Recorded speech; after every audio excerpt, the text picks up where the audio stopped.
PSC നിയമന വിവാദത്തിൽ crime branch അന്വേഷണവുമായി സഹകരിക്കുമെന്ന് PSC. ചട്ടപ്രകാരം നൽകുവാൻ കഴിയുന്ന രേഖകൾ അന്വേഷണ സംഘത്തിന് കൈമാറാനും ഇന്ന് ചേർന്ന PSC യോഗം തീരുമാനിച്ചു. കേസിൽ ക്രൈംബ്രാഞ്ച് അന്വേഷണ സംഘം പരാതിക്കാരായ ഉദ്യോഗാർത്ഥികളിൽ നിന്ന് മൊഴിയെടുക്കാൻ ആരംഭിച്ചു. PSCയിലെ പരീക്ഷയും നിയമനവുമായി ബന്ധപ്പെട്ട എല്ലാ വിവരങ്ങളും വിശദമായി അന്വേഷിക്കാനാണ് IG അജിത ബീഗത്തിന്റെ നേതൃത്വത്തിലുള്ള ക്രൈംബ്രാഞ്ച് പ്രത്യേക അന്വേഷണ സംഘത്തെ സർക്കാർ നിയോഗിച്ചത്.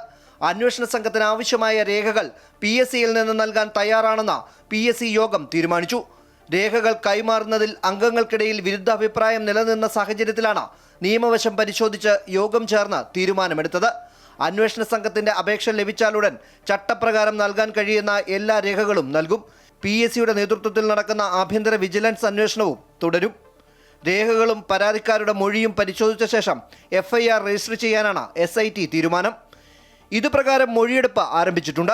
പ്രാഥമിക റിപ്പോർട്ട് 25-ന് DGPക്ക് കൈമാറും.